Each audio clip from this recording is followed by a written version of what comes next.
traveller, you who have just arrived for the first time in this country, contemplate the island of Montombe, where, in the 13th century, Saint Aubert, Bishop of Avranches, built the famous abbey which gave its name to St. Michael's Mount.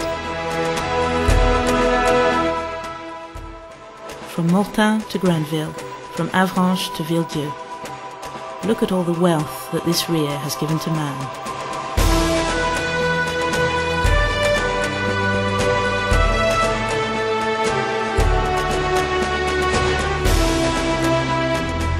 Today, even more than yesterday, the Abrincates invite you to discover the country surrounding St. Michael's Mount.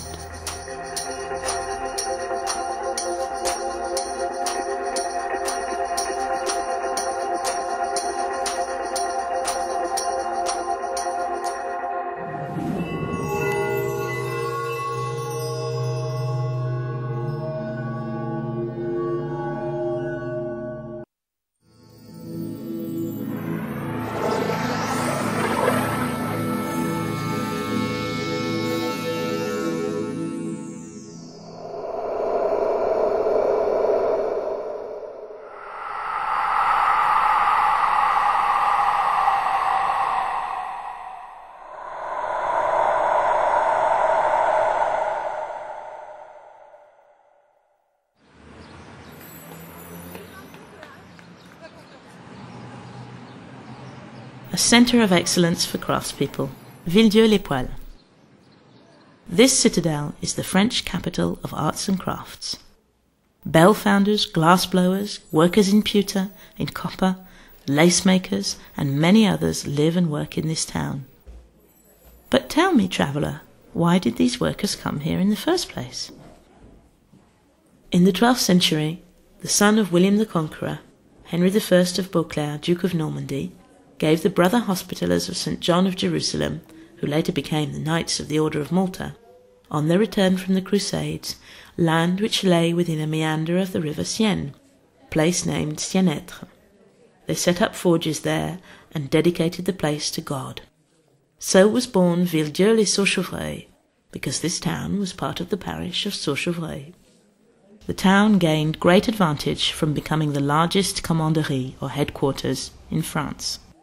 The king excused the city from paying tax, and the Pope allowed the knights to remain masters of their own land. At that period there were already several tinkers at work in the town, but they were often only itinerant workers employed in piecework. But as time went on, some arriving from Anjou and Brittany settled down. The work was very hard. The copper had to be sorted, and the reddest, the best, had to be melted before it could be made into anything. The smoke from the forges billowed through the streets, and the work went on amongst the houses, in the yards which we can still see here today. The noise was deafening. So much so that still today the inhabitants of Villedieu are known as the Sourdins, or the Deafis, because the workers grew deaf from the sounds of their hammers on the metal. At the peak of its power, during the 18th and 19th centuries, the town changed its name to Villedieu-les-Poêles, God's town by the forges. And since then the crafts that are practised here have diversified. Engravers, carvers, buttonhole makers, not forgetting the lace makers. Lace is one of the symbols of Normandy. It represents the skilled knowledge of the county's womenfolk and the identity of a whole region.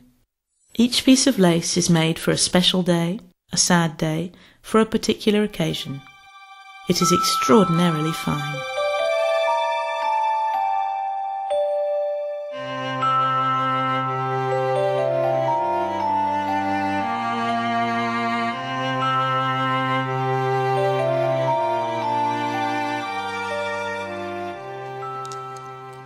This skill has been handed down throughout the ages, and the Lace Museum even proposes a first lesson in lace making.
What were the consequences of this influx of wealth? The development of a healthy local industry in fine furniture. It was the custom on the birth of a daughter to chop down the best tree in order to obtain high-quality wood. The timber was then plunged into the river or a lake, and then stored in a dry corner of the barn. On the young girl's engagement, a chest would be made with the wood which had been waiting for so many years. Traditionally, the person who made the chest would be invited to the wedding. He would then be called upon to make the wardrobe, which the bride would take with her as a dowry, containing all the linen she would need, depending of course on the fortune of the family.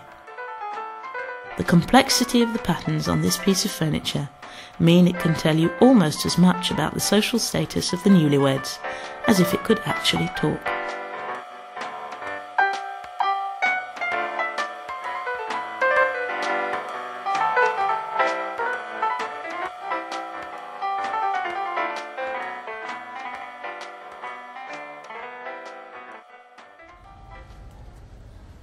After your visit to the Museum of Granite at Saint-Michel-de-Montjoie, you will appreciate, traveller, the architectural diversity which these sculptors were able to produce, and you will understand that here time has not been able to extinguish the flame which burns in the hearts of these men and women who are so passionate about their art.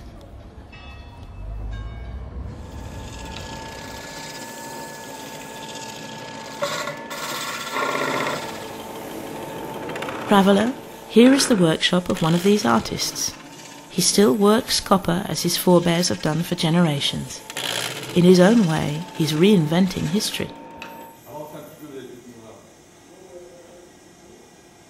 Hammering, stamping, spinning, tinning and carving are some of the many different skills which allow the hands of man to bring forth unique works of art.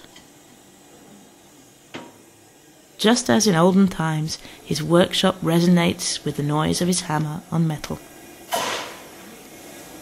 This amazing inheritance is shared with you in this workshop, which is open to the public daily.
Then, traveller, you will arrive at the workshops of the Cornille-Havard Company, who have been producing bells here since 1860. Life in this establishment is lived to the rhythm of its bells.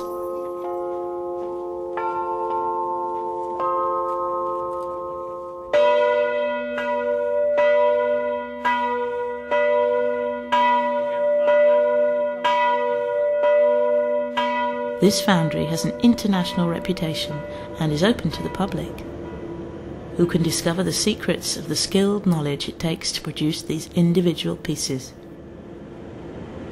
First of all, a computerized study is necessary, because a bell is a musical instrument with its own particular note depending on its weight and diameter. Then comes the making of the mould, done with horse dung, goat's hair and clay, the only mixture with the exact properties which the foundry requires and of which only they know the secrets. Then comes the moment when the bronze is poured into the mould. It's an alloy of 78% copper and 22% pewter, heated to a temperature of 1150 degrees centigrade. Careful, this alloy is as hard as it is fragile.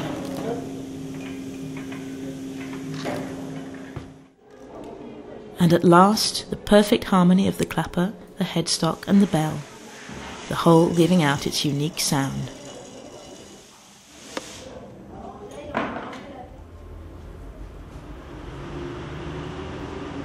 Today Villedieu has opened its doors to other craftspeople who are also doing their bit to enrich the unique heritage of this town dedicated to arts and crafts of all kinds.